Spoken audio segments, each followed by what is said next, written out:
ጤና ይስጥልን በያላችሁበት እንዴት ውላችኋል ከአራቱ ማዕዘናት ዜናዎች የሚስተናገዱበት ኢቲቪ አራት ማዕዘን ተጀምሯል ከኢትዮጵያ ብሮድካስቲንግ ኮርፖሬሽን ሲቢ ስቱዲዮ መቅደስ ጥላሁን አብሬያችሁ ቆያለሁ በቅድሚያም አርዕስተ ጉዳዮቻችንን ላስተዋውቃችሁ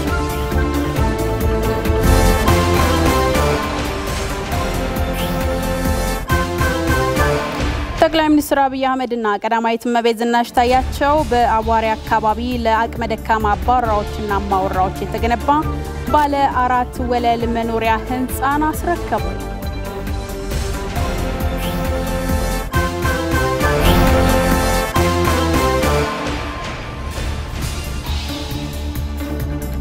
ኢትዮጵያ ብሪክስን በአባልነት መቀላቀሏ በፈተናዎች ውስጥም ሆና ስኬትን ማስመዝገብ እንደምትችል ሌላኛው ማሳያ መሆኑ ተገለጸ። የብሪክስ አባል ሀገራት የመሰረቱት ኒው ዴቨሎፕመንት ባንክም ኢትዮጵያን የጥምረቱ አባል መሆኗ ከባንኩ የብድር አቅርቦት እንድታገኝ ያስችላታል ተብሏል።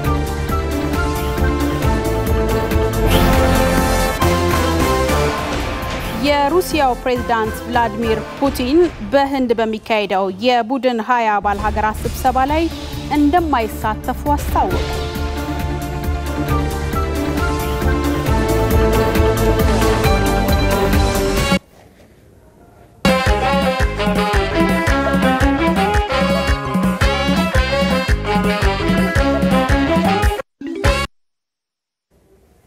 አብራችሁን ቆዩ ወደ ቀዳሚው ዜና አልፋለሁ። በሁሉም የልማት መስኮች የክልሉን ህዝብ ተጠቃሚ ለማድረግ ያለ ረፍት ከልብ እንደሚሰራ የደቡብ ኢትዮጵያ ክልል ርዕሰ መስተዳድር ጥላሁን ከበደ ተናገሩ። አዲሱ የደቡብ ኢትዮጵያ ክልል ርዕሰ መስተዳድር አቶ ጥላሁን ከበደ በይፋ ስራቸውን በዛሬው ዕለት ጀምረዋል። የርዕሰ መስተዳድሩ መቀመጫ ወደ ሆነችው ወላይታ ዞን ሶዶ ከተማ ሲደርሱ በዞኑ ህዝብም ደማቅ አቀባበል ተደርጎላቸዋል። ለአዲሱ ክልል ስራ ማስጀመሪያ በተካሄደ መርሃ ግብርም ርዕሰ መስተዳድሩ ባስተላለፉት መልእክት በሁሉም የልማት መስኮች የክልሉን ህዝብ ተጠቃሚ ለማድረግ መንግስት ተቀዳሚ ትኩረቱ ነው ብለዋል። በክልሉ ፈጣንና ተጨባጭ ውጤትን ለማስመዝገብ ዝግጅት መደረጉን የተናገሩት ርዕሰ መስተዳድሩ የክልሉ ህዝብ የቀደመ አብሮነቱን ይበልጥ በማጠናከር በክልሉ ለውጥ ለማምጣት ለሚደረገው ጥረት የበኩሉን እንዲወጣም ጥሪ አቅርበዋል።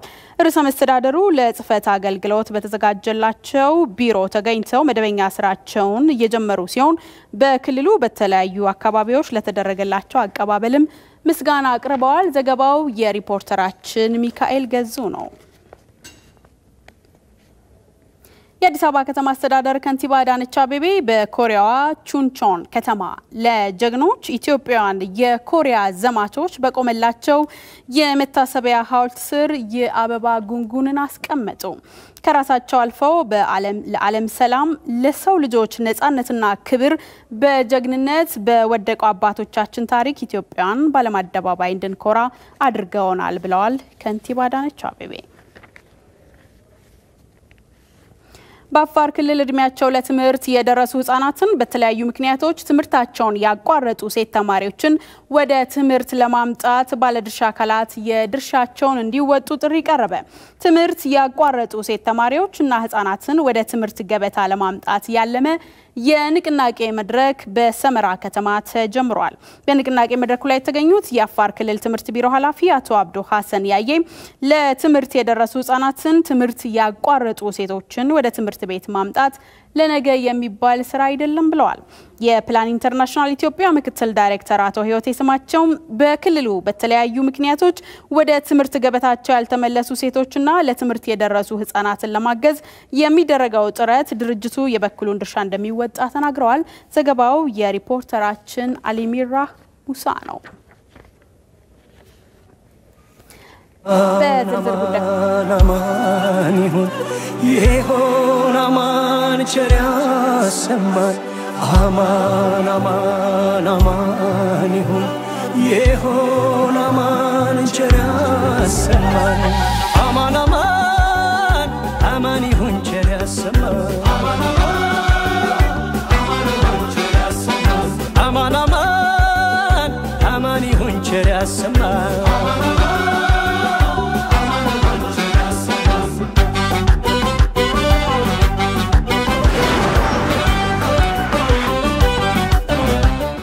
በዝርዝር ወደምንመለከታቸው ጉዳዮች አልፈናል። ጠቅላይ ሚኒስትር አብይ አህመድና ቀዳማዊት እመቤት ዝናሽ ታያቸው በአቧሪ አካባቢ ለአቅመ ደካማ አባወራዎችና እማወራዎች የተገነባውን ባለ 4 ወለል መኖሪያ ህንጻ አስረክበዋል።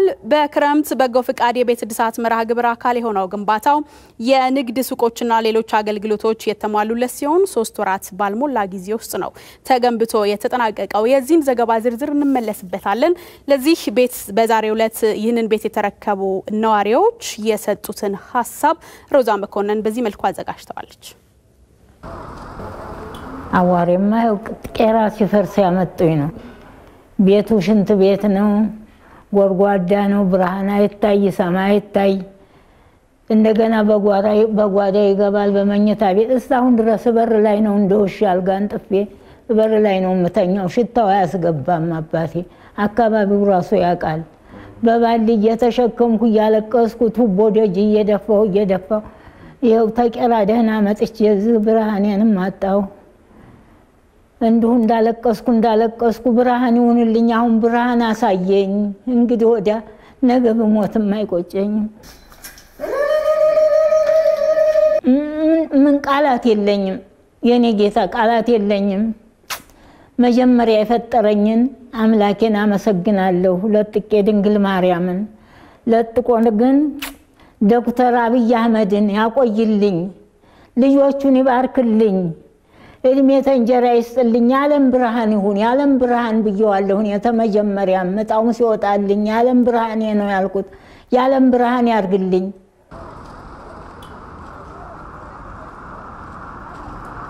ብዙ ዘመን አሳልፈናል። ያለንበት ቦታ ጠባብ ነው። ሽንት ቤት በላያችን ይራል፣ ጎርፍ በላያችን ይመጣል። እሱን ሁሉ ችለን እዛች ጠባብ ቤት ውስጥ 4 ወንድ 4 ሴት አስተምሬ ለቁም ነገር አድርሼ ድሬ ኩያለሁ። እግዚአብሔር ይመስገን። እኔ መንግስት በእውነት እንዲያለ መንግስት አይቻል አቅም ስማለን ጋር ቤት ይሄን ሁሉ ደካማ ሰብስቦ ቤት የሰጠ መንግስት በእድሜ ያላየሁም። እግዚአብሔር ይመስገን። በህይወቴ አራት መንግስት አሳልፌያለሁ። እንዲያለ መንግስት አላየሁም። እንደ ዶክተር አብይ ያለ ቤት ሰርቶ የሰጠ መንግስት የለም እና ዶክተር አብይ ነው። እዚህ ተወልጄ 3 ልጆች አሳድጌያለሁ። ከእናቴ ጋር ነበርኩኝ። እሱም ደግሞ እኛን አየን፣ ከወደቅንበት አነሳን። አሁን ቡና ጠጡ ነው የሚባለው። አብረን እንበላለን፣ አብረን እንጠጣለን። ሳንለያይ ራሱ ሌላው ይቀር አልተለያየንም። ከጎረቤቶቻችን ጋር በጣም ደስተኛ ነኝ። ከምንም በላይ ደስተኛ ነኝ። ይሄ ጠበበ ይሄ ሰፋትን በደስታ ትኖራለህ።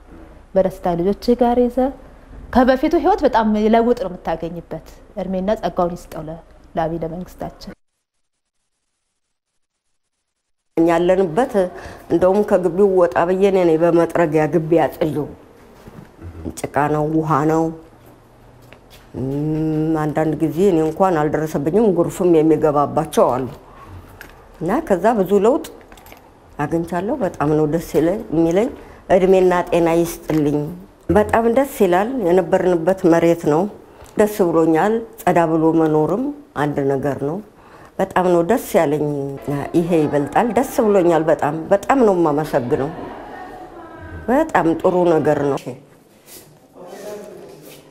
የኔ ቤት ያው የጭቃ ቤት ነበረ። ቱማ ፀሐይ የመሰለ ነው። ምን ልንገርህ እንብነግርህን ነገር ቃላት ያጥረኛል። ምስጋናዬንም ቃላት ያጥረኛል።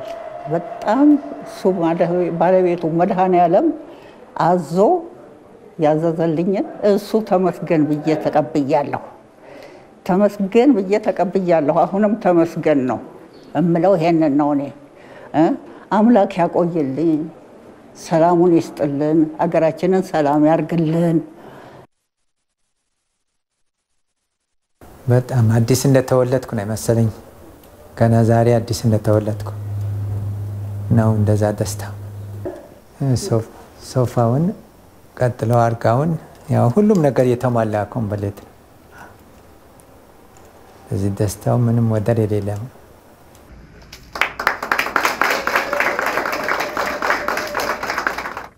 በዛሬው ዕለት ለአቅመ ደካሞች አባወራዎችና እማወራዎች የተላለፈው አቧሪ አካባቢ የተገነባው ባለ 4 ወለል ህንጻ ከዚህ በፊት የነበረው ምስልና አሁን የደረሰበት ምንድነው የሚመስለው የሚለውን በምስል የተቀናበረው መረጃ ተከታትለን እንመለስ።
ሁነቱን ስትከታተል የነበረችው ሪፖርተራችን ሮዛ መኮንን ናት። ተጨማሪ መረጃዎችን ልትነግረን በቀጥታ መስመራችን ላይ ትገኛለች።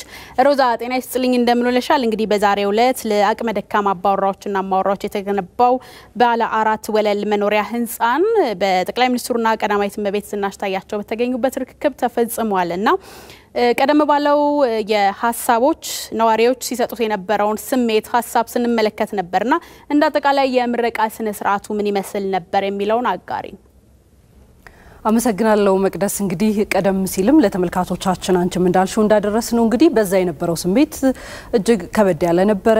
በተለይ ከ3 ወራት ባልሞላ ጊዜ ውስጥ ነው እንግዲህ ይህ የመኖሪያ አካባቢ በፍጥነት እንዲሁም ደግሞ በጥራት ተጠናቆ ለነዋሪዎቹ የተረከበው ግንቦት ወር ላይ ሲጀመር ማለት ነው። የክረምት የ2015 የክረምት የበጎ ፍቃድ የቤት እድሳት በዛው በቦታው ነበርኩኝ። ለማየት ለመታዘብ የቻልኳቸው በርካታ ነገሮች ነበሩ። አብዛኞቹን ነዋሪዎች በዛም ወቅት አግኝቻቸው ነበርና በወቅቱ የነበራቸው በተለይም ለኑሮ አመቺ ያልነበሩ ስፍራዎች ላይ እንደነበሩ ነግረውኝ ነበረ። በአካባቢው አነስተኛ ወይም ደግሞ ዝቅተኛ ገቢ ያላቸው ማህበረሰቦች በስፋት ያሉበት ከዛም ባሻገር አቅመ ደካሞች የሆኑ ማወራዎች አባወራዎች ናቸው የሚደግፋቸው የሌለው አንዳንዶችም ማለት ነው። ስለዚህ እነዚህ ሂደቶችን በወቅቱ ለመታዘብ ችዬ ነበር።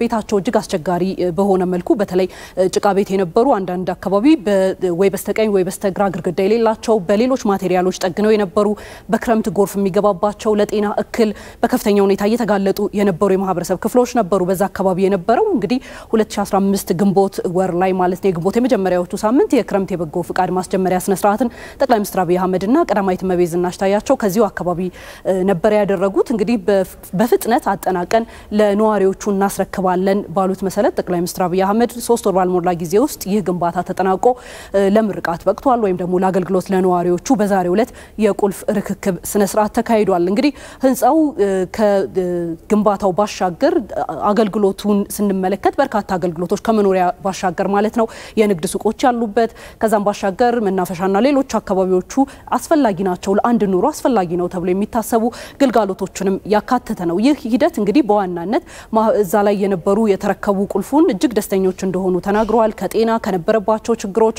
የመኖሪያ ቤት ችግር ጋር በተገናኘ እንግዲህ እንደተቀረፈላቸው አንስተዋል። ይህ ሂደት ለበጎ ፍቃድ ስራዎች ማስጀመሪያ እንደሆነ ይታወቃል። እንግዲህ ጠቅላይ ሚኒስትር አብይ አህመድም በዚህ ወቅት ያነሱት ሀሳብ ነበረ። ከቢሮ የጀመረ ሀገር እስከ መለወጥ የሄደ የለውጥ ሂደት ላይ ነን ነው ያሉትና በአካባቢ ያሉ ሂደቶችም አሉ። ስለዚህ ይህንን የመቀየር ሂደት ነው ያከናወንን ያለኑ። ይህ ደግሞ ከአካባቢ ይጀምራል። አቧሬ እንደሚታወቀው አካባቢው ሊስተካከል የሚገባው ነው ብለዋል። 2011 ላይ የአንድ ግለሰብን እናት ቤት በመጠገን ነበር የተጀመረው። እንግዲህ ጠቅላይ ሚኒስትር አብይ አህመድ ባደረጓቸው እስካሁን ማለት ነው አራተኛው አካባቢ ደርሰዋል። ይህ እድሳት ተካሂዶ እንደ አዲስ ተገንብቶ ለነዋሪዎቹ ሲሰጥ ይህኛው በመደመር ትውልድ መጽሐፍ ገቢ የተደረገ ሽፋን የተደረገ ነው። ስለዚህ እንደነዚህ ያሉ መስራት የሚችሉ ሌሎች እንዲፈሩ እና ሀብት ያላቸው አቅም ያላቸው ሌሎችን በመደገፍ ረገድ ስራዎችን እንዲያከናውኑ ማሳያ ተምሳሌታዊ ተግባር እንደሆነ ነው የጠቀሱት። ይህ ብቻ አይደለም። እንደ ሀገር እንግዲህ በቅርቡ የበጎ ፍቃድ ስራዎችም በበርካታ ሁኔታ እየተከናወኑ ነው የሚገኙትና እንደ ሀገር አቅም የሚሰጡ ስለመሆናቸው ነው የተነሳው። እንዲሁም ደግሞ ባለፈው ጊዜ እንደምናስታውሰው በሀገራዊ አፈጻጸም ወቅትም የበጎ ፍቃድ ተግባራት ከፍተኛ ውጤት እያመጡ ስለመሆናቸውና ይህ እንደ አንድ መስፈንጠሪያ ተደርጎ በኢኮኖሚ ውስጥ ትልቅ አቅም ሊኖረው እንደሚችል ሲነሳ ነበርና ያንን ያመላከተ ጭምር ነው ማለት ይቻላል ማለት ነው። እንግዲህ የነበረውን አጠቃላይ የምረቃ ሂደት እዛ ውስጥ ደግሞ የተሳተፉትን ሁኔታ በተመለከተ ደግሞ አንድ ዘገባ አዘጋጅተናል። ያንን ዘገባ ተከታትለን እንመለሳለን። እማማ ከበደሽ ጎርፍ ይባላሉ። ላለፉት በርካታ ዓመታት በአቧሬ አካባቢ አስቸጋሪ በሆነ ሁኔታ ውስጥ ኑሯቸውን ሲገፉ እንደነበር ይናገራሉ። ቆርቆሮ ነው በቃ በኋላችን ጎርፍ ይገባል፣ ሽንት ቤት ይገባል። በእንደዚህ በቃ እንኖር ነበር። እዛ ተነከም ግን እኔ አላማረርኩም ተመስገን እያልኩ ነው የምኖረው። ምን ላድርግ ረጂ የለይ ሰሚ የለይ እኔ ተመስገን እያልኩኝ እኖረዋለሁ እዛ አባዬ ይሄ ነው ኖሬን። በ2015 በጎ ፍቃድ ስራ ጠቅላይ ሚኒስትር አብይ አህመድና ቀዳማዊት እመቤት ዝናሽ ታያቸው የማማ ከበደችና ጎረቤቶቻቸውን ህይወት የተሻለ ለማድረግ ያለመ ስራ አከናወኑ። ክረምት ከመግባቱ በፊት ለአቅመ ደካሞች ቤት የማደስ ተግባሩን የዘንድሮውን ዛሬ ጀምረናል። ይህ ተግባር ከፍተኛ የውስጥ እርካታ የሚሰጥ ያለንበትንም ችግር ተጋግዘን ለማለፍ የሚያግዝ በጎ ተግባር ነው። ዛሬ ይህ የአቧሬ አካባቢ 3 ወር ባልሞላ ጊዜ ውስጥ መልኩን ቀይሯል። የወይዘሮ ከበደችና ጎረቤቶቻቸው ህይወትም ወደ አዲስ ምዕራፍ ተሻግሯል። እንኳን እና ይሄን የመሰለ ህንጻ ቤት እኛ ትንሽ ቆርቆሮ ሽንት ቤት የማትገባበት ባገኘ ነው ጸሎቴ እንጂ ከዛ ወጣለ ብዬ አላሰብኩትም። አሁን ሳላስበው ጠቅላይ ሚኒስትራችን እጃቸውን ጨብጠን ተደስተን ደስ ባለበት ላላ ሰላምና ጤና ይስጣችሁ፣ እድሜ ይስጣችሁ፣ ከጉድ ያውጣችሁ። እኔ ከጉድ ወጥቻለሁ። ይኸው እንዲህ ያለ ቤት እንዲህ ያለ ጸጋ እንኳን እኔ አንድ ቆማጣ ድሃ ማን ነው ማገኘው? እድሜ ለእናንተ እድሜ ለመንግስቴ ይኑርልኝ መንግስቴ። ይኸው ጸጋ ለብሻለ ጸጋ ልበሱ። በጠቅላይ ሚኒስትር አብይ አህመድ የመደመር ትውልድ መጽሐፍ ገቢ በአቧሬ አካባቢ ለአቅመ ደካማ ማወራዎችና ባወራዎች የተገነባው ባለ 4 ወለል ህንጻ ከመኖሪያ ባሻገር ንግድና ሌሎች ግልጋሎቶችን የያዘ ስፍራ የተሟላለት ነው። አቅመ ደካሞችና ዝቅተኛ ገቢ ያላቸው ነዋሪዎች መኖሪያ ቤቱን ሲረከቡም የቤት እቃዎች እንዲሟሉለት ተደርጓል። ነዋሪዎቹ ለዚህም ምስጋናቸውን አቅርበዋል። ጠቅላይ ሚኒስትር አብይ አህመድም በአቧሬ አካባቢ ያሉ ስራዎች በቀጣይነት የሚከወኑ ስለመሆናቸው ተናግረዋል። ፈጣሪያችን ጌታ ኢየሱስ ክርስቶስ ካንተ ጋር አሜን። መድኃኒዓለም የዘራኸው ይለምልምልህ፣ የተናገርከው ቀለም ያርግልህ፣ አሜን። የረገጥከው ለምለም ያርግልህ፣ አሜን። እኔም በጣም ደስ ብሎኛል። እንኳን ደስ ያላችሁ። አዋሬን ረዘም ላለ ጊዜ አቀዋለሁ። ብዙ ጊዜ እዚሁ ቅርብ ሰፈር ነበርኩ ሲግናል የሚባል አካባቢ እና እናንተ ሁላችሁ ዛሬ እናቴ ቤት እንዳገኘች ቤተሰቤ ክብር እንዳገኘ ነው ማስበው። በጣም ደስ ብሎኛል። ስትጸልዩ እንዳላችሁት ኢትዮጵያ በጣም ድንቅ ሀገር ናት። ብንፋቀር፣ ብንዋደድ፣ ብንስማማ፣ ብንተጋገዝ ድህነት ይጠፋ ይችላል። ችግር የሆነው አንዳንዱ እስኪ የሚረጭበት አንዳንዱ የዕለት ዳቦ የሚያጣበት ሀገር መሆኑ ነው እና ከተባበርን ይሄ ትንሹ ነው። ከዚህ የበለጠው ማድረግ እንችላለን። ሰው ማለፉ አይቀርም። ባለንበት ዘመን ተባብረን ሀገራችንንም ህዝባችንንም ቀይረን ብናልፍ ጥሩ ነው የሚሆነው። እኔ ቃል ምገባላችሁ ነገር አዋሬን እንዲሁ አንድ ባንድ እያልን እንቀይራለን። አዋሬን ዜጎች እርስ በርስ በመደጋገፍና በመተጋገዝ ኢትዮጵያን ለመገንባት ጥረት ሊያደርጉ እንደሚገባም ጠቅላይ ሚኒስትር አብይ አህመድ ተናግረዋል። አዋሬን የድህነት የችግር የጉስቁልና ምልክት መሆኗን ደረጃ በደረጃ ከህዝባችን ጋር ተባብረን እንቀይራለን። ሁሉ ጊዜ እንደምናገረው አንድ መንግስት የራሱን ግቢ ካልቀየረ የራሱን ጎረቤቶች ካልቀየረ ሀገር ሊቀይራል ብሎ ማሰብ አስቸጋሪ ነው። በቅርበት የሚያየውን ችግር በቅርበት የሚያየውን ጉስቁልና መቀየር ካልቻለ የማያየውን በርቀት ያለው ሊቀይር አይችልም። ሁሉም ሰው ከቤቱ ከሰፈሩ ከጎረቤቱ መጀመር አለበት። ለውጥ እንደሱ ሲሆን የጸና ያማረ የዘለቀ ይሆናል እና በዚያ መንፈስ ነው የምንሰራው። በሰራነው ሁሉ በጣም ደስተኞች ነን። ከዚህ በላይ በጣም በርካታ ጥሩ ዜና ለኢትዮጵያ አለ። ከፊታችን ኢትዮጵያ ደህንነቷን አራግፋ ችግሯን አራግፋ በሰላም በፍቅር የምትኖርበት ዘመን ይመጣል። ወንድም እህቶቻችን ልቦና ይገዛሉ። እኛ አንድ እንዳንሆን ሰላም እንዳንሆን የሚፈልጉ ኃይሎች ሁሌ ያባሉናል። ግን ብንስማማ ብንተጋገዝ አብረን ብንቆም ሀገራችን ትቀየራለች እና በእናንተ ቤት የሆነው በብዙዎች ይሁን። የእናንተ ደስታ በብዙዎች ተካፈለ ይሁን። በጣም ማመሰግነው። መልካም ጊዜ እመኝላችኋለሁ። በአዋሬ አካባቢ ለአቅመ ደካሞች ቤት የማደሱ ሂደት ከዚህ ቀደም ከ3 ጊዜያት በላይ መከናወኑ የሚታወስ ነው። እንግዲህ መቅደስ አሁን እስካሁን የተመለከትነውን ይመስል ነበር አጠቃላይ የቁልፍ ርክክቡ ስነ ስርዓት ማለት ነው። ለአሁን ያለኝ መረጃ ይሄን ይመስላል። ሮዛ ለመረጃዎችሽ እናመሰግናለን። መልካም ቀን ይሁንልሽ። ወደ ሌላ ጉዳይ ስንሻገር ደግሞ የፌስቡክ እና ኢንስታግራም ማህበራዊ ትስስር ገጾች ባለቤት የሆነው ሜታ ኩባንያ ከኢትዮጵያ ሲቪል ድርጅቶች ምክር ቤት ጋር በመተባበር የዲጂታል መተግበሪያዎች ለሰላም ግንባታ ላይ ያላቸው አስተዋጽኦን የተመለከተ የፓናል ውይይት በማካሄድ ላይ ይገኛል። በፓናሉ ማህበራዊ ገጾች ለሰላም ግንባታ ያላቸው አስተዋጽኦና ያሉትን ተግዳሮቶች በተመለከተ መነሻ ጽሁፎች ቀርበው ውይይት እየተደረገባቸው ይገኛል። ውይይቱን እየተከታተለ የሚገኘው ሪፖርተራችን ናትናኤል ጸጋይ ነው። ተጨማሪ መረጃዎችን ሊሰጠን በቀጥታ መስመራችን ላይ ይገኛል። ናትናኤል ጤና ይስጥልኝ፣ እንደምን ውለሃል? በዚህ የማህበራዊ ትስስር ገጾች በተለይ ለሰላም ግንባታ ያላቸውን ሚና በተመለከተ ከሜታ ኩባንያ ከኢትዮጵያ ሲቪል ድርጅቶች ምክር ቤት ጋር በጋራ ያዘጋጀው የፓናል ውይይት ምን ጉዳዮች ተነሱበት? የተነሱ ሀሳቦችን መነሻ ተደርገው የተሰጡ ምላሾችስ ምንድናቸው? በጣም አመሰግናለሁ መክቲ። እንግዲህ እንዳልሽው የምንገኘው አሁን በአዲስ አበባ ቦሌ አካባቢ የሚገኘው ስካይላይት ሆቴል ነው። የፌስቡክ፣ የሜሴንጀር፣ የኢንስታግራም እና የዋትስአፕ ሚዲያዎች የሶሻል ማህበራዊ ትስስር ገጾች ባለቤት የሆነው ሜታ እንዲሁም ደግሞ የኢትዮጵያ ሲቪል ድርጅቶች ምክር ቤት እንደዚሁ በጋራ ሆነው በመተባበር ያካሄዱት የሚገኙት የፓናል ውይይት ላይ ነው የምንገኘው። ፓናል ውይይቱ አሁንም እንደቀጠለ ነው ያለው። እንግዲህ በውይይቱ ላይ የመክፈቻ ንግግር ያደረጉት በዕለቱ በክብር እንግድነት የተጋበዙት የኢኖቬሽን እና ቴክኖሎጂ ሚኒስትር ዴኤታዋ ወይዘሮ ሁሪያ ኢብራሂም እንዲሁ መልእክት አስተላልፈው ነበረ።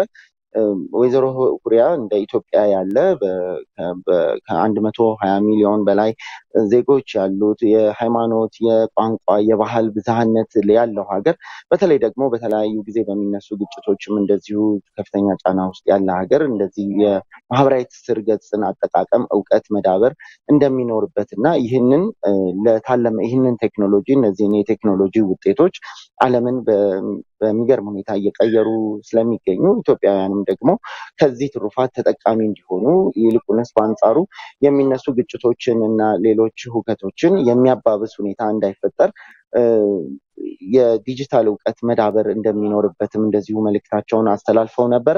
ከዛ ባሻገር እንግዲህ ከተለያዩ የሲቪል ድርጅቶች የተውጣጡ ባለድርሻ አካላት የዚህ ፓናል ዲስከሽን ተሳታፊዎች ናቸው እና የተለያዩ ጥያቄዎችን በተለይ በምስራቅ አፍሪካ እና በአፍሪካ ቀንድ የሜታ ፐብሊክ ፖሊሲ ዳይሬክተር የሆኑት ሜርሲ ኔዲጊዮ ተገኝተዋል እና ለሳቸው የተለያዩ ጥያቄዎችንም እንደዚሁ አንስተዋል። አንደኛው እንደ ችግር የተገለጸው በተለይ በማህበረሰቡ ውስጥ ሶሻል ሚዲያ እንደ ልብ በብዛት እየተስፋፋ የተጠቃሚዎችም እየበዙ ቢሆኑም ግን ነገር ግን የአጠቃቀም ችግርና ክፍተቶች አሁንም በስፋት እንደሚታዩ ይህንን ችግር ለመቅረፍ ደግሞ የሜታ ኩባንያ መቀመጫውን በአዲስ አበባም በኢትዮጵያ የትኛውን ቦታ አለማድረጉ እንደ አንድ ችግሩ ምክንያት ተገልጿል። ከዛ ባሻገር ደግሞ ኢትዮጵያ ትልቅ ሀገር ናት። በጣም ብዙ ህዝቦች የሚናገሯቸው የተለያዩ ቋንቋዎች አሉና ቋንቋዎቹንም ብዝሃነቱንም በማስተናገድ ረገድ የሚታዩ ክፍተቶች እንደሚገኙ፣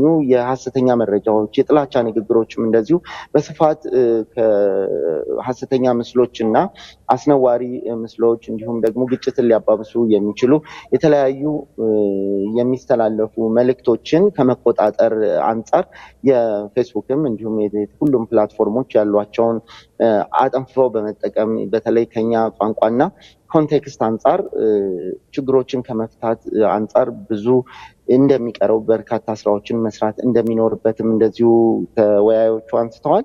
እንግዲህ የፐብሊክ ፖሊሲ ዳይሬክተር የሆኑት የምስራቅ አፍሪካና የአፍሪካ ቀንድ ፐብሊክ ፖሊሲ ዳይሬክተር የሆኑትም እንግዲህ የተነሱትን ጥያቄዎች ተመልክተው ምላሾች ሰጥተዋል። የፌስቡክ ካምፓኒ ሜታ ካምፓኒ ባለፉት 4 ዓመታት በተለይ በጣም ሰፋፊ ለውጦች እና ማሻሻያዎችን እያደረገ እንዳለ አሁንም ደግሞ ከኢትዮጵያ ጋር ተቀራርቦ ለመስራት እንዲሁም ደግሞ ሀሰተኛ መረጃዎችን የጥላቻ ንግግሮችንም እንደዚሁ ለመቆጣጠር የሚያስችሉ በርካታ የማሻሻያ ሂደቶች ውስጥ እንደሚገኝና አሁን ደግሞ በሀገሪቱ ውስጥም ከዚህ ከ4 ዓመታት በፊት ከሲቪል ድርጅቶች በሀገሪቱ ውስጥ የተደራጁ በዚህ መልክ ይገኙ አልነበረም እና አሁን ግን በደንብ ተቀራርቦ ለመስራት የሚያመች ሁኔታዎች እየተፈጠሩ ስላሉ የተሻለ ነገር ይዘን እንመጣለን የሚል አይነት መልእክትም እንደዚሁ ሲያስተላልፉ ነበር። እንግዲህ የፓናል ውይይቱ ለ2 ቀናት የሚቀጥል ነው የሚሆነው። በዚህም በቀጣይ 2 ቀናት ተመሳሳይ ውይይቶች እንደሚደረጉ ተገልጿል። እንግዲህ ይህን ይመስላል ባጭሩ የነበረው ሁኔታ። ናትናኤል ለመረጃዎችን እናመሰግናለን። መልካም ቀን ይሁንልህ። ካፍታ ቆይታ በኋላ ስንመለስ ደግሞ ኢትዮጵያን ሲያስተዳድሩ የነበሩ ነገስታት በየዘመኑ ሲጠቀሙባቸው የነበሩ ቁሳቁሶች፣ አልባሳት ለትውልድ ለማስተዋወቅ በቅርስነት ይቀመጣሉ። ከነዚህ መካከል በወንዶ ገነት ስለሚገኘው የአጼ ኃይለ ሥላሴ ቤተመንግስት ሙዚየም የምንላችሁ ይኖረናል።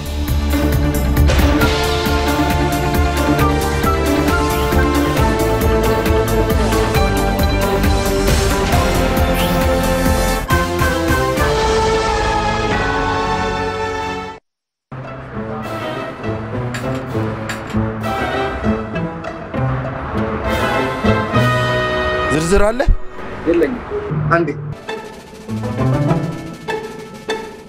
አሉ መፍጫ ውስጥ ዝርዝር አለ። የምን ዝርዝር?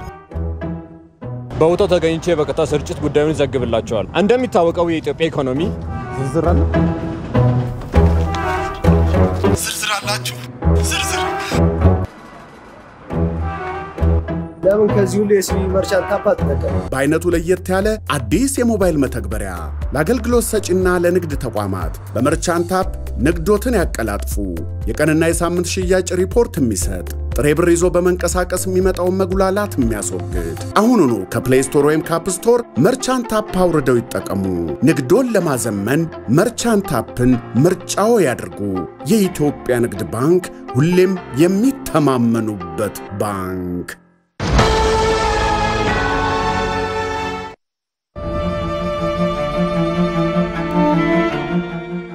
የዓለም ኢኮኖሚ መልኩን ቀይሯል።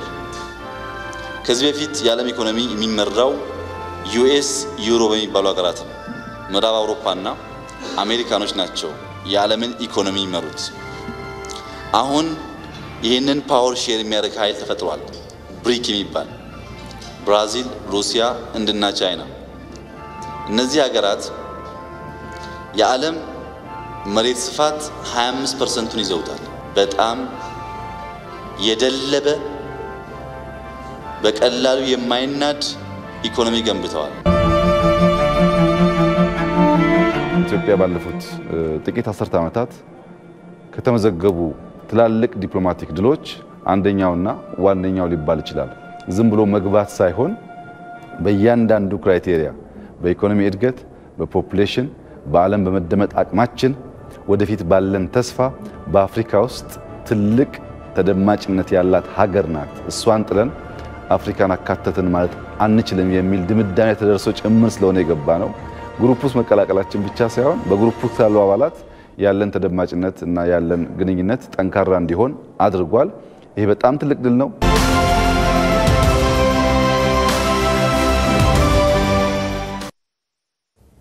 ኢትዮጵያ ብሪክስን በአባልነት መቀላቀሏ በፈተናዎች ውስጥም ሆና ስኬትን ማስመዝገብ እንደምትችል ሌላኛው ማሳያ ስለመሆኑ ተገለጸ።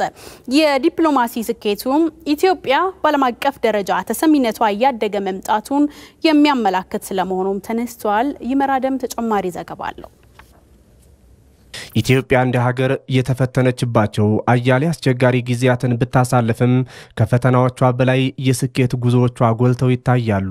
በተለይም ሀገሪቱ የሚያጋጥሟትን ፈተናዎች በመልካም አጋጣሚ ቀይራ ለችግሮቿ መፍትሄ በማበጀት ወደ ስኬት የመሻገር የኋላ ታሪኳም ይሁን የቅርብ ትውስታዋ ነው።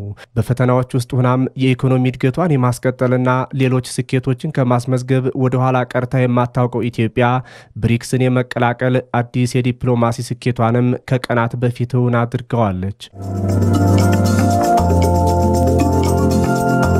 ኢትዮጵያ በአባልነት የተቀላቀለችው የብሪክስ ጥምረት ደግሞ ከምዕራባውያን ዘርፈ ብዙ ተጽዕኖ የተላቀቀ አዲስ የዓለም ስርዓት ለመፍጠር የሚሰራ በመሆኑ የሀገሪቱን ተሰሚነት ይበልጥ ከፍ የሚያደርግ ነው ተብሏል።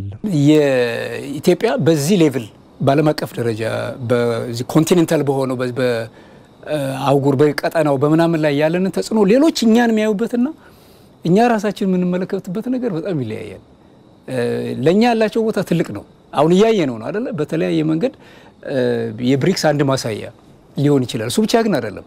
በጣም በተለያዩ የመልቲ ላተራል በሆኑ ግንኙነቶች የኢትዮጵያ ተደማጭነት እናንተ በጣም እየጨመረ መጥቷል። ኢትዮጵያ የደገፈችው ነገር ኢትዮጵያ ኢንቮልቭድ የሆነችበት ነገር ተጽዕኖ ከፍ ያለ በጣም ቪዚብል የሆነ መጥቷል። ሀገሪቱ ወትሮም ቢሆን በምትታወቅበት የፍትሃዊነትና የነጻነት ሐሳብ አራማጅነቷ አሁን ላይ የብሪክስ ጥምረትን መቀላቀል መቻሏ ደግሞ በዓለም አቀፍ ደረጃ ለምታሰማቸው ድምጾችና ለምትይዛቸው አቋሞች ተጨማሪ ተጽዕኖ መፍጠሪያ አቅም መሆኑ አይቀሬ ይሆናል። አሁን ባለው አዲስ የዓለም ስርዓት ለመፍጠር በሚደረገው ፍትጊያ ደግሞ ነባራዊ ሁኔታው ከደሙ ንጹህ ነኝ ብሎ ለብቻ መቀመጥን ሳይሆን ከራስ ሐሳብና አቋም ጋር ከሚመሳሰሉ ጋር ጥምረትን መፍጠር ወቅቱ የሚልበት ሆኗል። አሁን ያለንበት እንግዲህ ዓለም አቀፋዊ አውድ በፊት በተናጠል እንደሚኖርበት ለመዝለቅና የራስን እድገት እውን ለማድረግ የሚቻልበት አይደለም። የግዴታ በትስስር መሆን አለበት። ከአየር ንብረት ለውጥ ጋር ስታየው በዓለም አቀፍ በተለያዩ አይነት የውጭ ላይ የተፈጠሩ ጫናዎችና ግጭቶች ተጽዕኖ የፈጠሩት እንግዲህ በዓለም አቀፍ ኢኮኖሚ ላይ እሱም የበለጠ ትብብርን ያስፈልጋል ማለት ነው። ስለዚህ ይሄ ዜሮ ሳም ጌም አፕሮች ሳይሆን ሀገራት አንድ ላይ ተሳስረው የራሳቸውን ዜጎች ወደ በለጸገ ደረጃ ለማድረስ የሚችሉት በመያያዝና በመተሳሰር የበለጠ ግንኙነታቸውን በማጠናከር እንደሆነ ሁሉም ያመነው ነገር ነው ማለት ነው። ያም ሆነ ይህ ታዲያ ዓለም በተወሰኑ ኃይሎች ከሚዘወርበት አውድ ወጥቶ በባለ ብዙ ወገን የመጫወቻ ሜዳ ስርዓት የመግባት ጉዞ ላይ ኢትዮጵያ የራሷን አሻራ ልታሳርፍ በብሪክስ ጥምረት በኩል ጉዞዋን አሃዱ እያለች ነው።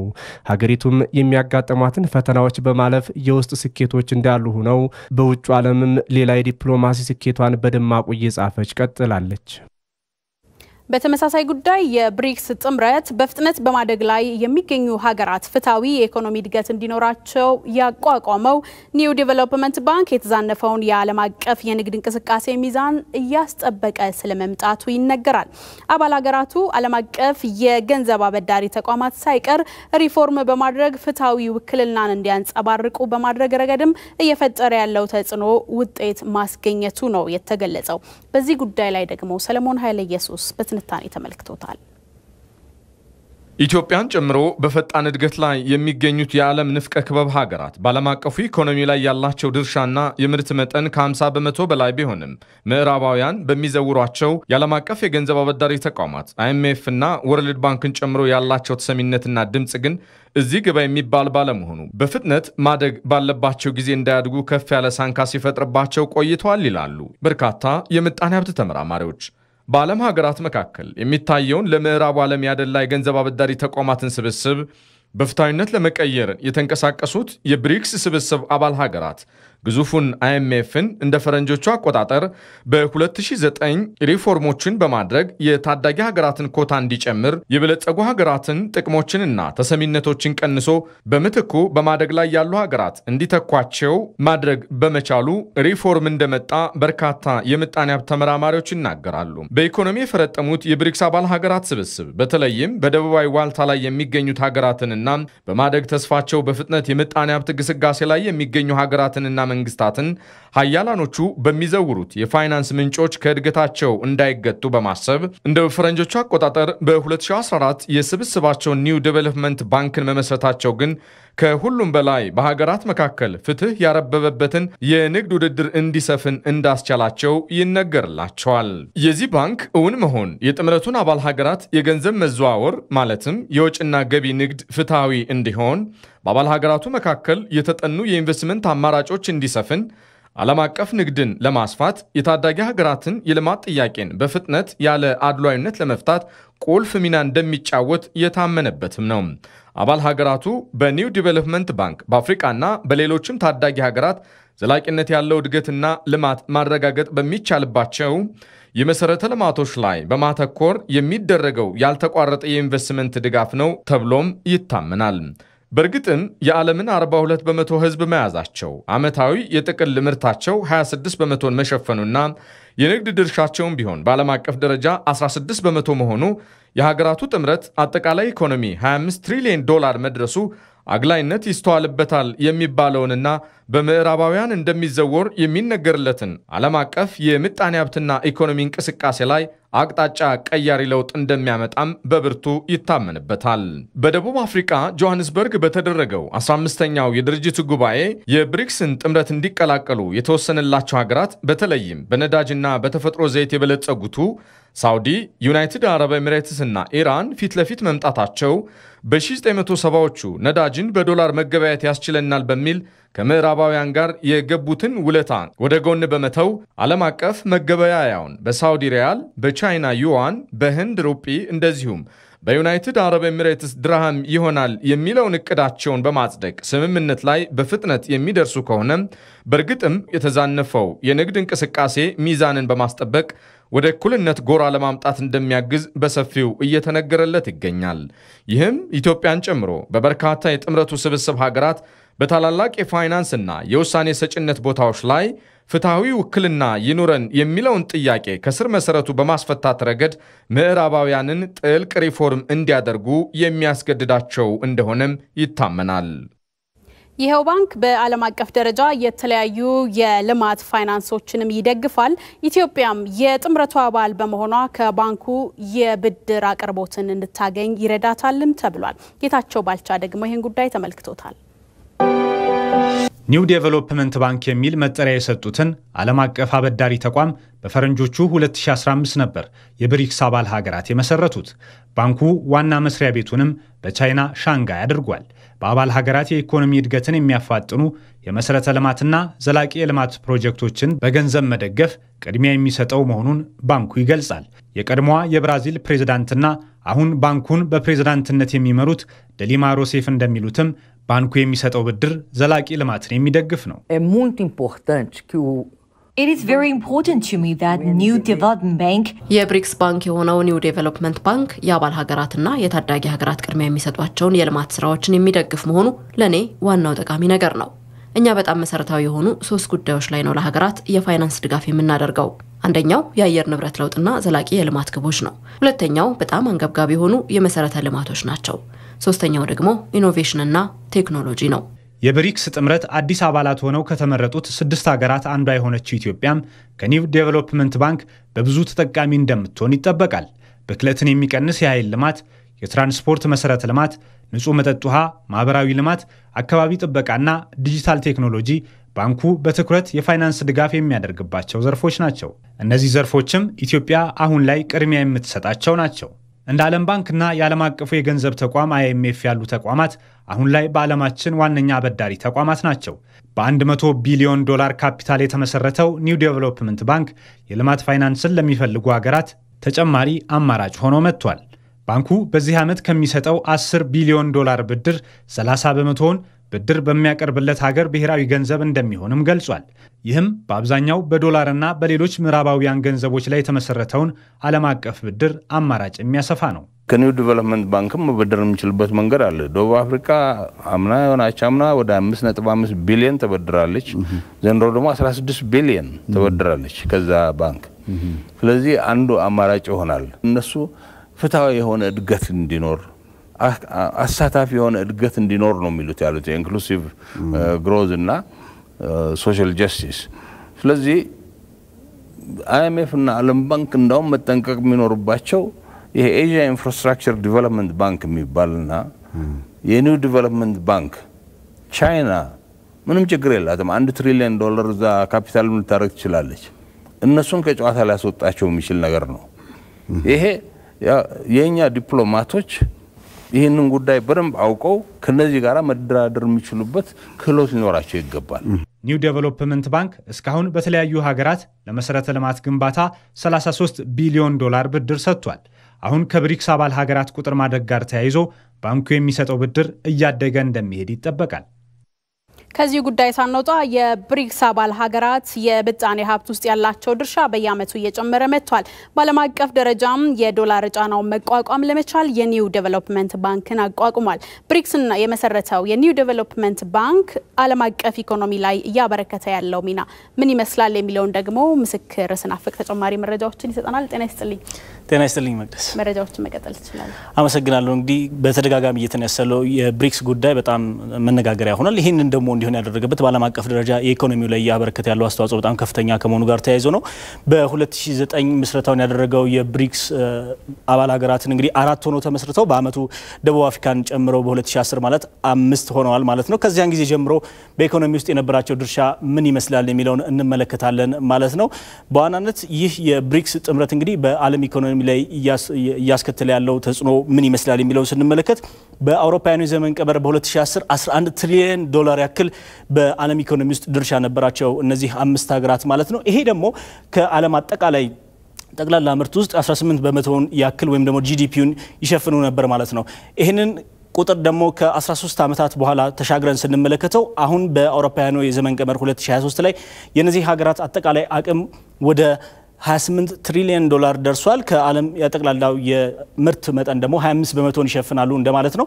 ይሄ ማለት በትንሹ የዓለምን 1/4 አጠቃላይ የዓለም ጠቅላላ ምርትን የብሪክስ አባል ሀገራት ሸፍነዋል ማለት ነው። ይሄ ቁጥር በ5ቱ ሀገራት የተያዘ ነው። አሁን 6 ተጨማሪ አባል ሀገራትን አካተዋል የብሪክስ አባል ሀገራት ማለት ነው። ስለዚህ እነዚህ ሀገራት ደግሞ በአጠቃላይ ያላቸው የእድገት መጠን እዚሁ ሲደመር የዓለምን አጠቃላይ የምርት መጠን ምን ያህል እንደሚያሳድጉት መገመት ይቻላል ማለት ነው። አጠቃላይ ወደ 4 ትሪሊዮን ዶላር ያክል ክምችትም አሁን ላይ እነዚህ 5 ሀገራት አላቸው ማለት ነው። እንግዲህ በእነዚህ ሀገራት መካከል የተደረገው የንግድ ልውውጥስ ምን ይመስላል የሚለውን ስንመለከት ደግሞ በዋናነት በአውሮፓውያኑ የዘመን ቀመር በ2022 752 ቢሊዮን ዶላር ያክል በእነዚህ ሀገራት መካከል የንግድ ልውውጥ ተደርጓል ማለት ነው። ይሄ ማለት እነዚህ ሀገራት የንግድ ልውውጥን ሲያደርጉ በዶላር ላይ ብቻ የተንጠለጠሉ አይደሉም። በአንዱ እነዚህ ሀገራት የሚሰሩበት መንገድ በየራሳቸው የመገበያያ ገንዘብ ንግድ ልውውጣቸውን የማከናወን ነው። ከ30 እስከ 35 በመቶ በራሳቸው የመገበያያ ገንዘብ ነው ልውውጣቸውን ያደረጉት ማለት ነው። በዓለም አቀፍ ደረጃ የገቢና ወጪ ንግድ ላይ ያላቸውን ደግሞ አቅም ስንመለከት እነዚህ ሀገራት አሁን ላይ ወደ 23 በመቶ የሚሆነውን የወጪ ንግድ ይሸፍናሉ። እነዚህ 5 ሀገራት ብቻቸውን በገቢ ንግድ ደግሞ ስንመለከታቸው ወደ 19 በመቶ ደርሰዋል ማለት ነው። የብሪክስ አባል ሀገራት በአጠቃላይ በንግድ ውስጥ ያላቸውን ሚና ስንመለከተው አሁን የተጨመሩትን ሀገራት ደግሞ ስናካትት ይሄ ቁጥር ምን ያህል ሊጨምር እንደሚችል ይገመታል ማለት ነው። ከንግድ ልውውጥ አንጻር ያላቸውን ሁኔታ ስንመለከት ማለት ነው። በሌላ በኩል እንግዲህ የምንመለከተው ጉዳይ ይህ የብሪክስ አባል ሀገራት ያቋቋሙት አንድ ባንክ አለ። ይሄ ባንክ እንደ ዓለም ባንክና አይኤምኤፍ የመሳሰሉ በምዕራቡ ዓለም እንደሚዘወሩ የሚነገርላቸው ባንኮች ያደረጉትን የብድርና የድጋፍ አሰጣጥ ለማስተካከል በማሰብ ነው እነዚህ የብሪክስ አባል ሀገራት የተጠቀሙበት ማለት ነው። ይሄንን ባንክ ሲቋቋም ወደ $100 ቢሊዮን ያክል ካፒታል በመያዝ ነበረ የተቋቋመው ይህ የኒው ዴቨሎፕመንት ባንክ ማለት ነው። በዋናነት የሚሰራባቸውንም ዘርፎች ለይቷል። ከሚሰራባቸው ዘርፎች መካከል የመጀመሪያው ሀገራት ለመሰረተ ልማት ግንባታ የሚያውሉትን ወጪ በመደገፍ ረገድ በቀዳሚነት ይቀመጣል። በሌላ በኩል ደግሞ ለማህበራዊ ልማትም ወጪ ሲኖራቸው እንዲሁ ድጋፍ ያደርጋል። የአካባቢ ጥበቃ አንደኛው ድጋፍ የሚያደርግበት መንገድ ነው። ኢትዮጵያም በተለይ ከአካባቢ ጥበቃ ጋር ተያይዞ የአረንጓዴ አሻራ መርሃ ግብሩን እናውቃለንና ይሄ ባንክ ምናልባትም ድጋፍ ሊያደርግላት ይችላል አባል መሆኗን ተጨምሮ ማለት ነው። በሌላ በኩል ደግሞ የዲጂታል ቴክኖሎጂም እንዲሁ ይጠቀሳል። ኢትዮጵያ በዲጂታል ኢኮኖሚ ግንባታ ውስጥ የራሷን ሚና ለመወጣት እየሰራች የምትገኝ ሀገር ናት። እንግዲህ ስለ ኒው ዴቨሎፕመንት ባንክ ስናነሳ ማለት ነው እስካሁን ወደ 90 የሚደርሱ የተለያዩ ፕሮጀክቶችን በአካባቢ ጥበቃ በቴክኖሎጂና በመሰረተ ልማት ግንባታዎች ውስጥ ድጋፍ አድርጓል። ልክ እንደ ሌሎቹ ዓለም አቀፍ የአበዳሪ ተቋማትም ከፍተኛ ብድር ከሚሰጡ ባንኮች መካከል የሚጠቀስ ለመሆን በቅቷል ማለት ነው። እስካሁን ድረስ $33 ቢሊዮን ያክል ይህ ባንክ ለተለያዩ የልማት ፕሮጀክቶች ለግሷል ማለት ነው። የብሪክስ አባል ሀገራት ያቋቋሙት ይህ ባንክም በቀጣይ የብድር አቅሙንና እንዲሁም ድጋፉን እያጠናከረ ይቀጥላል ተብሎ ነው የሚጠበቀው። መቅደስ አመሰግናለሁ። ምስክር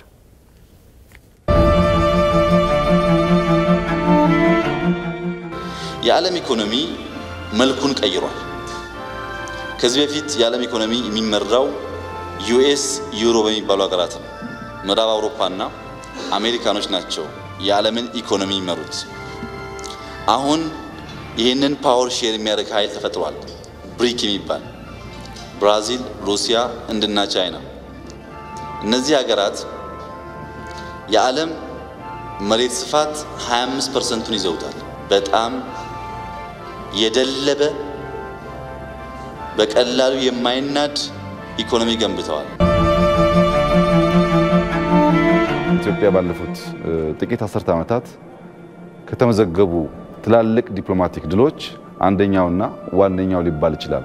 ዝም ብሎ መግባት ሳይሆን በእያንዳንዱ ክራይቴሪያ በኢኮኖሚ እድገት፣ በፖፑሌሽን፣ በዓለም በመደመጥ አቅማችን ወደፊት ባለን ተስፋ በአፍሪካ ውስጥ ትልቅ ተደማጭነት ያላት ሀገር ናት። እሷን ጥለን አፍሪካን አካተትን ማለት አንችልም የሚል ድምዳሜ ተደርሶ ጭምር ስለሆነ የገባ ነው። ግሩፕ ውስጥ መቀላቀላችን ብቻ ሳይሆን በግሩፕ ውስጥ ያሉ አባላት ያለን ተደማጭነት እና ያለን ግንኙነት ጠንካራ እንዲሆን አድርጓል። ይሄ በጣም ትልቅ ድል ነው።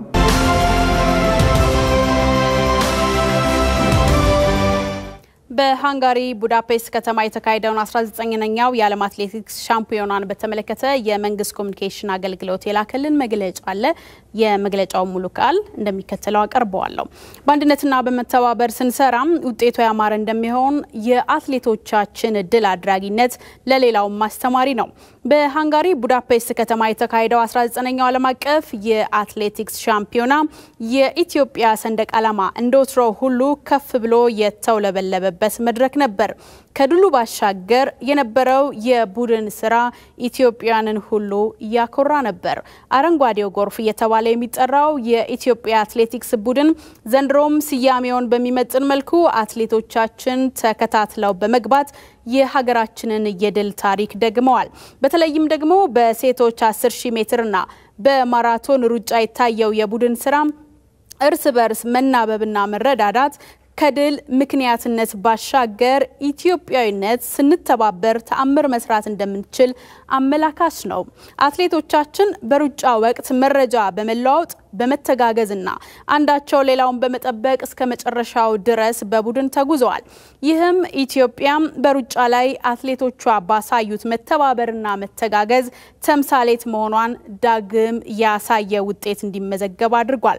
ሀገራችን በጠቅላላ በውድድሩ 2 የወርቅ 4 የብርና 3 የነሐስ ሜዳሊያዎችን በመሰብሰብ በዓለም 6ኛ ከአፍሪካ ደግሞ 2ኛ ሆና ውድድሩን አጠናቃለች። ጥሩ ውጤት ያስመዘገብንባቸውም ሆነ በተሳተፍንባቸው ውድድሮች በቀጣይ ዓመት ለሚደረገው የኦሎምፒክ ውድድር ስንቅ የሚሆኑ ተሞክሮቻችን ተገኝተዋል። በዋናነትም ከቅርብ ጊዜ ወዲህ በአትሌቶች ውድድሮች ጠፍቶ የነበረው የኢትዮጵያውያንን የቡድን ስራ በዘንድሮ ውድድር በጉልህ መታየቱ በዘርፉ ያለንን ስኬት በቀጣይ ጊዜያችንም ለማሻሻል የሚያስችል እንደሆነ ይታመናል። ከምንም በላይ ከውጤቱ ባሻገር ውጤቱ የተገኘበት መንገድ ኢትዮጵያውያንን በጋራ ያስደሰተም የሀገራዊ አንድነታችን ማሳያ ተደርጎ የሚወሰድ አኩሪ ድል ነው። ሀገርን በተለያዩ ዓለም አቀፍ መድረኮች በመወከል ድል ማስመዝገብ የሚወደስ ተግባር ነው። ሀገራችን ከጊዜያዊ አሉታዊ ፈተናዎች ባሻገር በተለያዩ ዘርፎች ድል የሚያደርጉ የትጉሃን ሀገር መሆኗን በዓለም ማሳየት በሁሉም ዘርፍ ተጠናክሮ ሊቀጥል ይገባል። ኢትዮጵያውያን በጥረታቸው ድል የሚያደርጉ የሀገራቸውን መልካም ገጽታ አጉልተው የሚያሳዩ የብርቅዬ ልጆች ቤት መሆኗን ዛሬም ባለም አደባባይ ታይቷል። ኢትዮጵያ ከፈተናዋ በላይ ተስፋዋ የለመለመ አዎንታዊ ስኬቷም በእጅጉ እንደሚልቅ በተለያዩ ዘርፎች እየታየ ነው። በስፖርቱ ዘርፍ ከትውልድ ወደ ትውልድ የቀጠለው የአሸናፊነት ገድል በቀጣይ ጊዜያት ተጠናክሮ እንዲቀጥል የሚመለከታቸው አካላት ሁሉ እንደተለመደው በትብብር መስራት ይጠበቅባቸዋል። ኢትዮጵያ በየዘርፉ ድል ማድረጓን ትቀጥላለች። የመንግስት ኮሚኒኬሽን አገልግሎት የላከው መግለጫ ሙሉ ቃል ነው።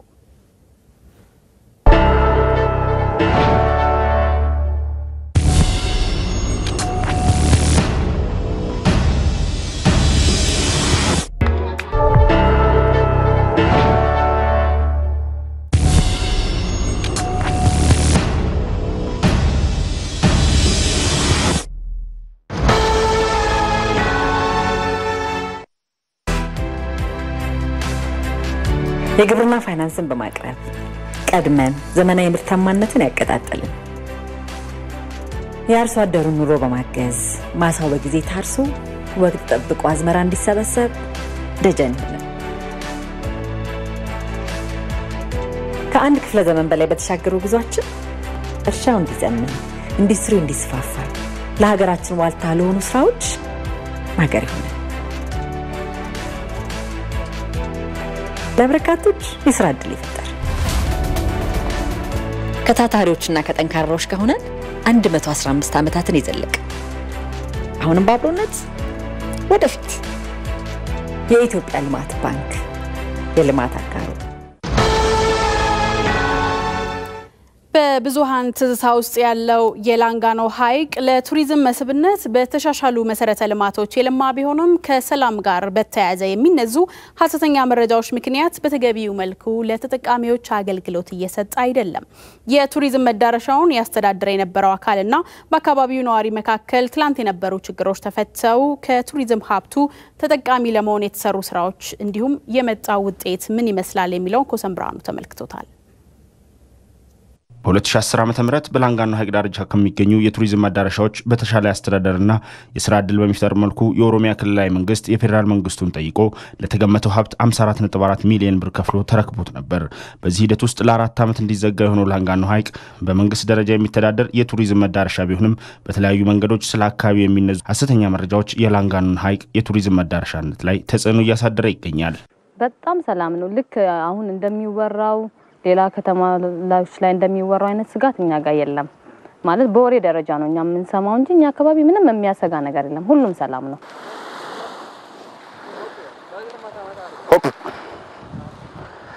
ከአዲስ አበባ 210 ኪሎ ሜትር ርቀት ላይ በላንጋኖ ኢጃ ሪዞርት እንገኛለን። እንግዲህ ለ4 ዓመታት ያህል ተዘግቶ የቆየው የላንጋኖ ኢጃ ሪዞርት በምትመለከቱት መልኩ ክፍት ሆኗል። የተለያዩ አገልግሎቶችም ይሰጡበታል። ነገር ግን ብዙሃን አይገኙበትም። በፊት የተዘጋው ድርጅቱና ህብረተሰቡ ያለው ግንኙነት ጥሩ ግንኙነት አልነበረም።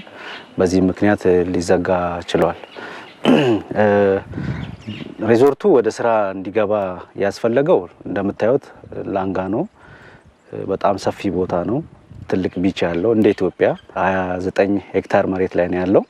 ስለዚህ ይሄ ቦታ ተዘግቶ አሁን በፊት በነበረው ሁኔታ እንደዛ መቀጠል አያስፈልግም በሚል በመንግስት ውሳኔ በአፋጣኝ ተከፍቶ ወደ ስራ እንዲገባ ህብረተሰቡም እንዲጠቀም የአካባቢ ሰውም ከድርጅቱ ጋር ሊንክ ፈጥረው እንዲጠቀሙ የስራ ዕድል እንዲፈጥር በዚህ ምክንያት ሊከፈት ችሏል። የቱሪዝም መሰረተ ልማት ያለው የላንጋኖ ኢጃ ሪዞርት ለ4 ዓመታት ተዘግቶ ሲከፈት በማህበራዊ ሚዲያ አካባቢው ሰላማዊ እንዳልሆነ ተደርጎ የሚነዛው አስተኛ ወሬ ሌላው ችግር መሆኑ ይነሳል። ያው ሶሻል ሚዲያ ላይ አንዳንድ ነገሮች ላይ የሚወሩት ነገር ለሰዎች እውነት መስሎ የሚታዩበት ነገር አለ። ግን እውነታው ምንድነው? አሁን ያለበት አካባቢው ያለው በጣም ሰላም ነው። ብዙ የሚያስቸግር ነገር የለም። ሰላም ነው። መንገዱ ሰላም ነው። አንዳንድ ጊዜ ለሚፈጠሩ ነገሮች ኮንቲኒየስሊ ችግር እንዳለ አስመስሎ ማየቱ ትክክል አይደለም። ትላንት በድርጅቱና በህብረተሰቡ መካከል የነበረው ጥሩ የማይባል ግንኙነት ዛሬ ተቀይሯል። ይህ ታዲያ አካባቢውንም ሆነ ማህበረሰቡን ከዚህ ትልቅ ሀብት ተጠቃሚ ለማድረግ ምቹ ሁኔታዎችን ይፈጥራል ተብሎ ይታሰባል። በዚህ ጉዳይ ላይ ተጨማሪ መረጃ ሊሰጡን በኦሮሚያ ክልላዊ መንግስት የልማት ድርጅት የኢጃ ዲቨሎፐር አክሲዮን ማህበር ዋና ስራ አስፈጻሚ ኢንጂነር ብርሃኑ ተስፋዬ እዚህ ስቱዲዮ ይገኛሉ። ጤና ይስጥልን፣ ስለመጡ እናመሰግናለን። አውርስትልኝ። በኦሮሚያ ክልል እንግዲህ ሰፊ የሆነ የቱሪዝም ሀብት እንዳለ ነው የሚታወቀውና ነገር ግን ብዙ ጊዜ የሚነሳው ጥያቄ የቱሪዝም መሰረተ ልማቶች አለመኖር ይነሳልና ይህንን ክፍተት ለማጣጣም ምንድነው የታሰበው? እሺ፣ አመሰግናለሁ። ያው በኦሮሚያ ክልል እንዳንስታጁ በጣም ሰፊ የሆኑ የቱሪዝም መዳረሻዎች አሉ። የክልሉ መንግስት እነኚህ ነገሮች በሰፊውና ለዓለም ለማስተዋወቅ በማሰብ ከ3 ዓመት በፊት ኦሮሚያ ቱሪዝም ኮሚሽን አቋቁሞ አብዛኛው ዲስቲኔሽኖች በአሁኑ ጊዜ ተዋወቁና የት እንዳሉ በደንብ አይደንቲፋይ ሆኑ ሲሆኑ ሆኖም ግን እነኚህ የተዋወቁ ቦታዎች በደንብ ያለሙ በመሆናቸው ምንም ኢንፍራስትራክቸር በብዛት የሌላቸው ስለሆኑ ይህንን ነገር ለመፍታት ኢጃ ዲቨሎፐር ሼር ካምፓኒ ተቋቁሟል ማለት ነው። ያው ኢጃ ዲቨሎፐር ሼር ካምፓኒ ሜን አላማው እነኚህ ታላቅ የቱሪዝም መዳረሻ የሆኑ ቦታዎች ላይ ቱሪዝም ፋሲሊቲዎችን ማሟላት ከመንግስት ጋር በመተባበር መሰረታዊ የሆኑ ኢንፍራስትራክቸሮች እንደ መንገድ፣ ውሃ፣ መብራትን በማስገባትና ቦታው ላይ ደግሞ ለቱሪስት ፋሲሊቲ የሚሆኑ ሎጆችን፣ ሪዞርቶችና የተለያዩ ሆቴሎችን ለመገንባት ነው ማለት ነው። በአሁኑ ጊዜ ኢጃ ዲቨሎፐርስ ሜንሊ የ10 ዓመት እቅድ ያወጣ ሲሆን በአጭር በረጅምና በመካከለኛ እቅድ እየሰራ ሲሆን አሁን አርጀንቲሊ ስፔሻሊ ከገበታ ለሀገር ጋር በመጣመር ወንጪና ደንዲ አካባቢ ትላልቅ ስራዎች እየሰራ ይገኛል። እንዲሁም ላንጋኖ አካባቢ ሜቢ አሁን ያየነው ሎጅ አንደኛው ሲሆን እዛ አካባቢ የተለያዩ ሎጆች እና አብያታ ሻላንም በማስተሳሰር ታላቅ ስራዎችን ለመስራት አቅዶ እየሰራ ይገኛል ማለት ነው። ይህ ብቻም ሳይሆን እዚሁ አዲስ አበባ ዙሪያን ብንወስድ እንደነሱባ የረር ብዙ ቱሪዝም መዳረሻው ነው እስካሁን ምንም ልማት የለባቸው ቦታዎች ስለሆኑ እነኚህንም በተሻለ ፍጥነት ለቱሪዝሙ ሞር በሚመች ሁኔታ ለማልማት ኢጃ ዲቨሎፐር እየሰራ ይገኛል። ሌላው ቀደም ባለው ዘገባ ላንጋኖ በዚህ ደረጃ ተገንብቶ ሰዎች እንዳይጠቀሙበት አድርጎት የነበረው ጉዳይ የሚነሳው ወሬም ሲጨምርም የሰላም ጉዳይ ነውና ቱሪዝምና ሰላም አንድ ላይ የሚሄዱ ጉዳዮች ናቸው። ከዚህ አንጻር ሰላምና ቱሪዝምን በማስተሳሰር ከዘርፉ ሀገርም ሆነ ሕዝብ ተጠቃሚ እንዲሆን በማስቻል በኩል ምንድነው እየተሰራ ያለው የሰላሙ ጉዳይ ላይ? መልካም ያው እንደሚታወቀው ቱሪዝም ኢንዱስትሪ ሞር ብዙ ኮሽታ ማይወድ ኢንዱስትሪ ነው። ሰላም ይፈልጋል። አብዛኛው ሰው ሊዝናና የሚሄደው ያው ሰላም ወዳለበት አካባቢ መሆኑ ይታወቃል። ሆኖም ግን አሁን የሀገሪቷ ችግር እንዳለ ሆኖ ግን አንዳንዶቹ ላይ የተጋነነ ነገር ነው እየተነሳ ያለው። ስፔሻሊ አሁን ላንጋኖ ሪዞርት አካባቢ ያለን ነገር ኦልሞስት ሆል ሰላም ብዙ ቱሪስቶች እየሄዱ እየጎበኙት ያለበት ቦታ ነው። በጣም ጥሩ ኮንቨርተብል የሆነ ቦታ ነው ከሚባለው በላይ ነው። አንዳንድ ጊዜ በሚዲያ በሶሻል ሚዲያው ከተጠበቀው በላይ ትንሽ ነገር አገን ነው የማንሳት ነገር አለ። ሆኖም ግን እንደ ኢጃ ዲቨሎፐር እኛ በፕላን ይዘን ያለ ነው አብዛኛው ቱሪዝም ዲስቲኔሽኖቻችንን ከኮሚኒቲው ጋር ከማህበረሰቡ ጋር በማልማት ነው የምንሄደው ማለት ነው። አሁን ላንጋኖ ሎጅ ላይ ብንወስድ ከ90% በላይ አብዛኛው የሎካል የአካባቢ ሰው ነዋሪ ነው እዛ ውስጥ የሚሰራው እዛ ውስጥ የሚኖረውና ያ ሀብት የራሱ እንዲሆን አድርገን ነው ወደፊት እየሰራን ያለ ነው። ወንጪ ላይም ብንወስደው ወንጪ ላይ በገበታ ለሀገር እየተሰራ ያለው ሎጅ ላይ እዛ ውስጥ ያለውን ኮሚኒቲ አቅፈን ነው እየሰራን ያለ ነው። ማህበረሰቡን በማህበረሰቡ እየተሰራ ነው። በጣም እናመሰግናለን። የኦሮሚያ ክልላዊ መንግስት የልማት ድርጅት የኢጃ ዲቨሎፐር አክሲዮን ማህበር ዋና ስራ አስፈጻሚ አቶ ብርሃኑ ተስፋዬ መልካም ቀን ይሁንልዎት። አመሰግናለሁ። ሰላም። ኢትዮጵያን ሲያስተዳድሩ ከነበሩ ነገስታት በየዘመኑ ሲጠቀሙባቸው የነበሩ ቁሳቁሶች፣ አልባሳት ለትውልድ ለማስተዋወቅ በቅርስነት ይቀመጣሉ። በወንዶ ገነት የሚገኘው የአጼ ኃይለ ሥላሴ ቤተ መንግስትም ያለው በሙዚየም በውስጡ በርካታ ቅርሶችን ይዟል። እነዚህ ቅርሶች ተጠብቀው ከትውልድ ትውልድ እንዲተላለፉ በሙዚየም መልክ ተጠብቀው እየቀጠሉ ይገኛሉ። ዘገባው የሪፖርተራችን ሀሙራይት ብርሃኑ ነው። ከውጭ ምንጭ ወዳገኘነው ጉዳይ ስንሻገር የሩሲያው ፕሬዝዳንት ቭላዲሚር ፑቲን በህንድ በሚካሄደው የቡድን 20 አባል ሀገራት ስብሰባ ላይ እንደማይሳተፉ አስታወቁ። የሩሲያው መሪ ይህንን